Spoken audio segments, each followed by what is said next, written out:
Assalamualaikum warahmatullahi wabarakatuh. Teman-teman, gimana kabarnya nih? Sehat ya? Alhamdulillah. Semoga yang sekarang lagi nonton kurang sehat diberikan kesehatan oleh Allah Subhanahu wa taala, dan kita yang masih sehat semoga tetap dijaga kesehatan. Amin. Kali ini saya mendapat tugas dari Alman. Langsung ya, openingnya nggak usah lama-lama nih. Iya. Saya mendapat tugas dari dosen saya, Bapak Lukmanul Hakim, untuk membacakan Adamul Wudu'i Ba'dal Ghusli di kitab Al-Hidayah fi Masail Fiqhiyah Muta'aridun. Adamul Wudu'i Ba'dal Ghusli ini apa sih, Bang? Kak, Mas, Cok. Adamul Wudu'i Ba'dal Ghusli ini menjelaskan tentang tidak adanya wudu setelah mandi. Maksudnya kalau udah mandi apa harus wudu dulu gitu kalau mau sholat atau mau membacakan Al-Quran atau mau beribadah yang lain gitu. Di sini ada beberapa pendapat yang mengharuskan wudu, tetap wudu ente harus wudu ya kan setelah mandi pun. Dan ada yang nggak perlu gitu, karena ketika mandi besar ya udah suci gitu. Tapi sebelum kita mulai ke videonya nih, alangkah baiknya tekan dulu lah ya itu tuh tombol subscribe apa sih, subscribe. Incredible ya, tombol subscribe-nya ditekan dulu ya, nggak tahu nih buat biar keren-keren lah ya, dia kayak YouTube. Terus kalau misalnya video ini bermanfaat silahkan di like, dan kolom komentar disiapkan oleh mungkin Mas, Mbak, Pak, Ibu yang menonton ini, ada saran atau kritik atau request mau dibikin video apa atau mau minta tentang apa, silahkan saja. Dan saya peringatkan saya adalah orang yang jauh dari kata pintar, bahkan bodoh pun saya belum mencapai tarafnya. Jadi kan di atas kecil, di bawahnya itu ada pintar, ada di bawah pintar, ada bodoh. Nah itu saya. Jadi taraf bodoh aja saya belum gitu. Jadi saya mohon maaf apabila ada kekeliruan atau kesalahan pembacaan atau penjelasan, dan yang mau nambahin penjelasannya atau memberitahu kepada saya di mana kekeliruan saya, silakan di kolom komentar. Langsung saja kita ke video pembacaan kitabnya. Sebelum itu kita jangan lupa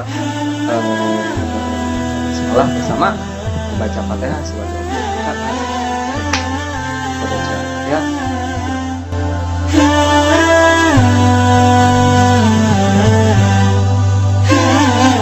Amin.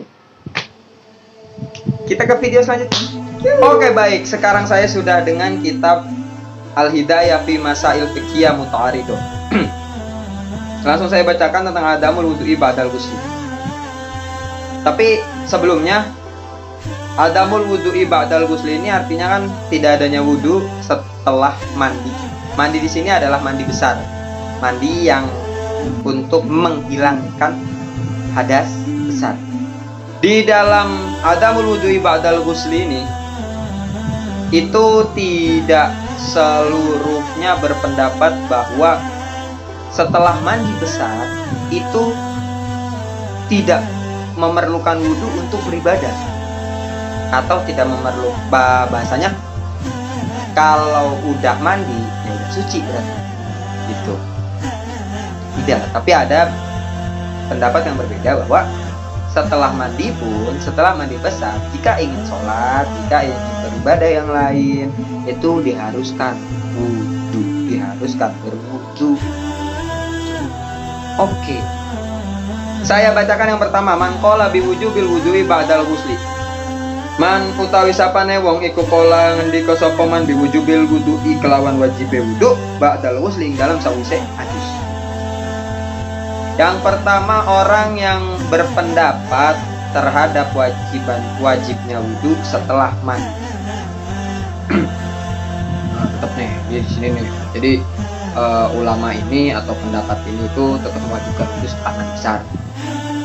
An Abi Hurairah radhiyallahu anhu qala Rasulullah sallallahu alaihi wasallam, dari Abu Hurairah radhiyallahu amin, beliau berkata, qala Rasulullah sallallahu alaihi wasallam, Rasulullah sallallahu alaihi wasallam itu bersabda, la tuqbalu sholatu ahadikum idza ahdatsa hatta yatawaddo.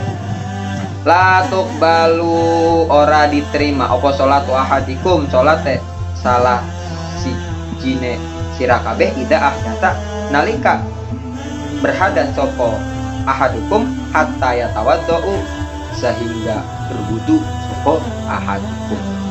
Tidak diterima sholatnya seseorang dari kalian ketika seorang tersebut itu berhadas sampai seseorang tersebut berwudu. Jadi pendapat pertama mengambil hadis ini itu lafadznya jelas.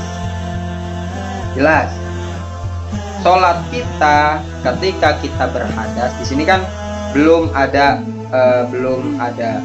penjelasannya. Apakah hadas itu hadas kecil ataupun hadas besar?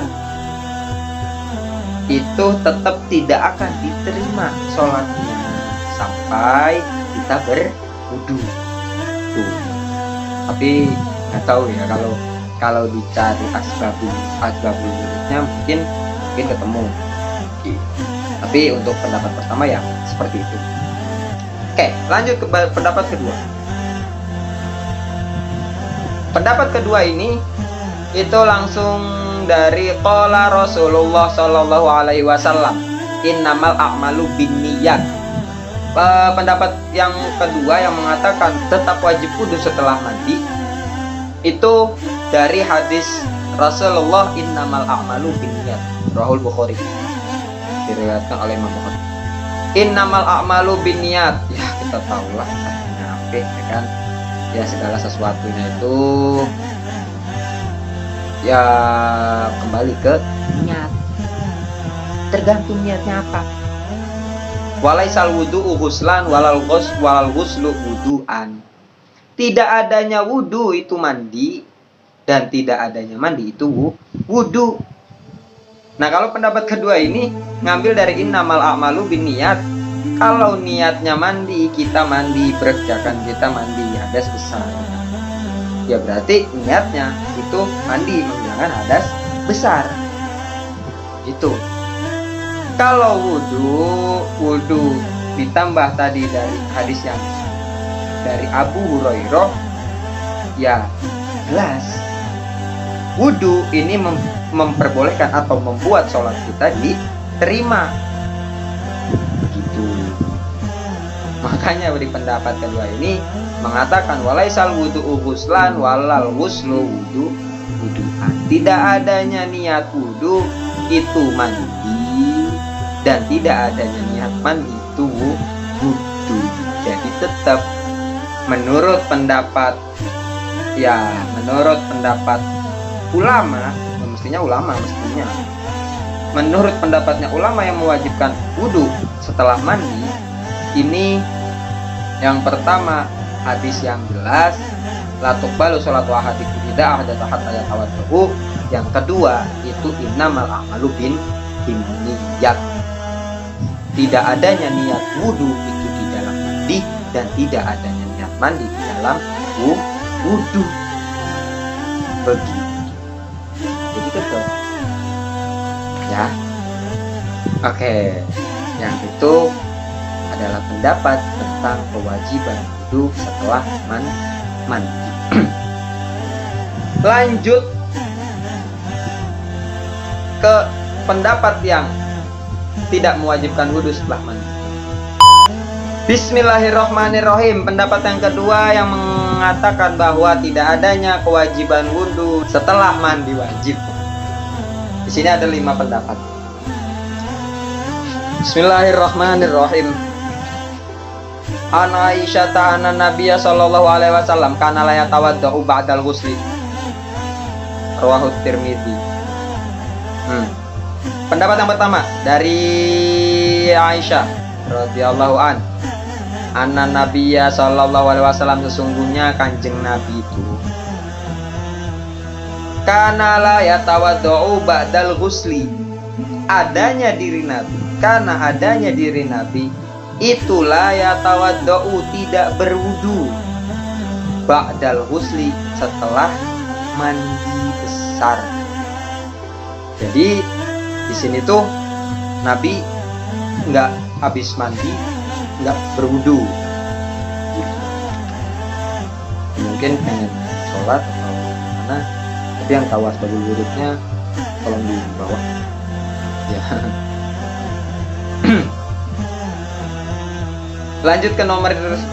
An Ibni Umar annahu qala lama sa'alan Nabiya sallallahu alaihi wasallam an Ibni Umar, saking Ibnu Umar radhiyallahu annahu setuhune Ibnu Umar iku qala ngendika sapa Ibnu Umar lamma sa'ala, nalika takon sapa Ibnu Umar an-nabiyya ing Nabi sallallahu alaihi wasallam anil wudu, saking wudu ba'dal ghusli, ing dalem sawise adus. Qala ngendika sapa Nabi sallallahu alaihi wasallam ai wudu'u a'ammu minal ghusli. Tanda tanya. Rawahu Ibnu Abi Syaibah. Yang pendapat kedua ini dari Ibnu Umar. Sesungguhnya Ibnu Umar ini bertanya kepada Kanjeng Nabi sallallahu alaihi wasallam tentang wudu setelah mandi. Nabi Muhammad sallallahu alaihi wasallam bersabda, jawabnya gimana? Wudu itu lebih umumkah dari mandi? Pengertiannya gini, kalau wudu itu untuk hadas kecil apa hadas besar? Hadas kecil. Kalau mandi itu untuk hadas besar apa hadas kecil? Hadas kecil. Salah, hadas besar. Nah, ketika kita tidak memiliki hadas besar, lalu kita menghilangkan hadas kecil, ya udah, itu hadasnya hilang, hadas kecil. Tapi kalau kita menghilangkan hadas besar, hadas kecilnya ikut gak? Mesti ikut. Jadi yang lebih umum yang mana? Bahasanya di sini. Wudu itu lebih umumkah dari mandi? Lebih umum ya? Kalau lebih umum itu kan maksudnya yang lebih besar, yang lebih bisa melingkupi. Apakah wudu itu melingkupi kawasan kekuatannya mandi? Kan enggak. Ketika kita punya hadas besar, tapi kita hanya berwudu, hadas besarnya hilang nggak? Enggak. Tapi ketika kita mandi, hadas besarnya hilang nggak? Hilang. Berarti kekuatan dari wudu dan mandi ini lebih kuat mandi. Karena ketika kita berwudu, hadas besarnya nggak hilang. Hadas besar yang bisa hilang dengan mandi. Mestinya ketika ketika kekuatan mandi ini lebih besar daripada wudu, ya setelah kita mandi menghilangkan hadas besar, ya sudah, hadas kecilnya mesti ikut. Tapi ketika kita memiliki hadas besar, toh kita melakukannya yang untuk menghilangkan hadas kecil, hadas besarnya tidak hilang. Nah, itu yang pendapat kedua. Oke, kita langsung ke pendapat yang ketiga. Warwabnu Abi Syaibah Aidon, Ibnu Abi Syaibah juga meriwayatkan annahu satune Kanjeng Nabi iku kola ngendika sapa Kanjeng Nabi lirojulin maring wong lanang, kola kang ngendika sapa rajul lahu maring Nabi, ini satune isun iku atawaddu wudu sapa isun ba'dal ghusli ing dalem sawise adus. Pakola nuli ngendika sapa Nabi laqad ta'ammakta, yakti teman-teman berlebihan sapa sira. mendalami sebuah sila bahasanya tamak kok itu mendalami, mungkin kedalaman gitu. Nah, pendapat yang ketiga itu ceritanya Ibnu Abi Syaibah juga meriwayatkan dari jadi sesungguhnya Nabi itu berbicara kepada laki-laki yang berbicara kepada Nabi gini. Si laki-laki ini ngomong, sesungguhnya aku berwudu setelah aku mandi. Kemudian Nabi bersabda, wah benar-benar kamu ini berlebihan, kamu ini kedalaman. Ada di Al-Mul Ma'bud ayat juz 1 halaman 425. Jadi ya, maksud dari hadis ini yang saya dapat itu adalah ya setelah mandi tidak wudu pun cukup jadi ibadah. Yang nomor 4, An Aisyata qalat, dari Siti Aisyah beliau berkata, kana Rasulullah sallallahu alaihi wasallam, adanya diri Rasulullah sallallahu alaihi wasallam ikula yatawaddau, ora wudu sapa Kanjeng Nabi ba'dal husli ing dalam sawise adus minal jinabati, bayane mak nyatane saking jinabah. Rawahu Ibnu Majah juz 1 Shahifah 191. Pendapat yang keempat dari Siti Aisyah. Siti Aisyah berkata bahwa Nabi Shallallahu Alaihi Wasallam itu tidak berwudu setelah mandi jinabah. Itu penguat dari pendapat yang pertama. Tuh, itu jelas ya, jelas. Jadi Nabi itu nggak wudu lagi habis mandi jinabah, habis mandi junub. Nah,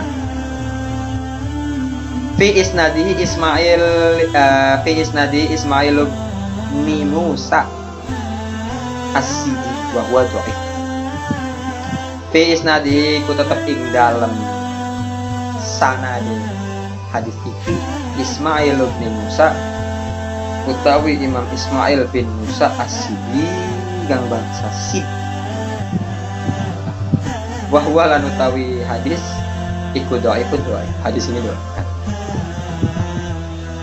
Jadi dicari aja, barangkali saya salah, mungkin salah atau benar atau salah benar. Ya udah, langsung lah ya, kita langsung bacain yang terakhir nih. Baik, kita sudah ada di pendapat yang kelima yang mengatakan bahwa tidak adanya wudu setelah mandi besar.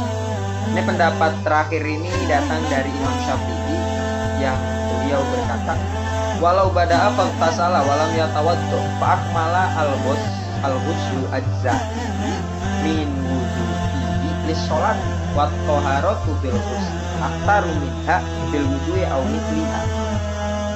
Walau bada'a lan lamun ngawiti sapa wong fantasala nuli adus sapa wong walam yatawaddu lan ora wudu sapa wong fa'akmala maka sempurna opo al-ghuslu ajza'i ngadusi anggota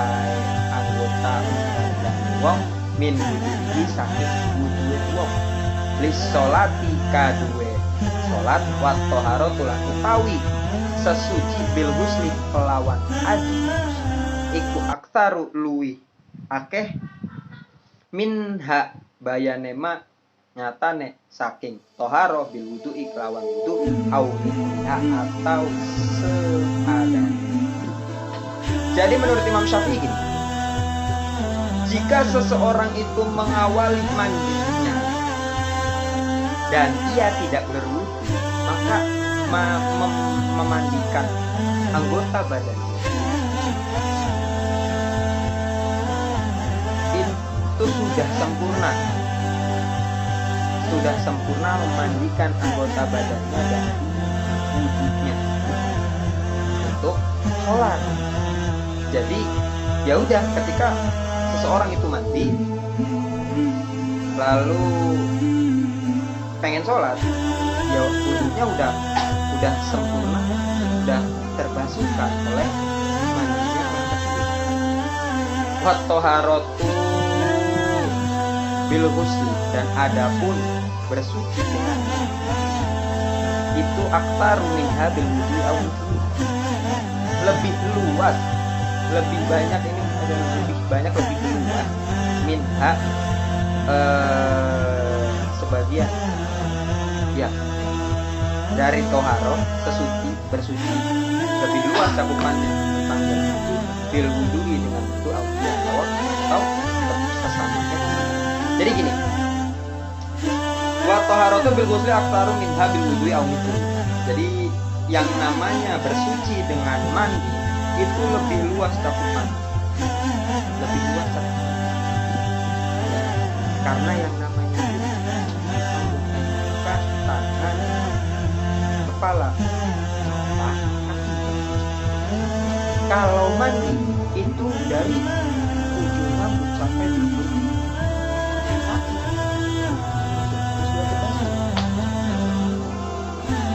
Jadi ketika kita mandi besar, mandi hilangkan hadas besar, ya, karena basihan yang diharuskan juga dikasih tambahan mandi besar. Ya, di kitab Al-Qum juz 1 Shahifah 36, silahkan dicari saja. Kalau berbeda mungkin cetakannya yang berbeda. Dan alhamdulillah tugas adamul wudu'i ba'dal ghusli ini saya telah selesaikan, dan saya memohon maaf yang sebesar-besarnya kepada teman-teman, bapak, ibu, mas, mbak yang menonton video ini. Barangkali ada kekeliruan sekali lagi atau saran dan kritik, insya Allah saya terima. Silahkan diketik saja di kolom komentar, dan apabila video ini bermanfaat untuk siapapun silahkan di like dan share ke keluarga dan teman-teman, dan jangan lupa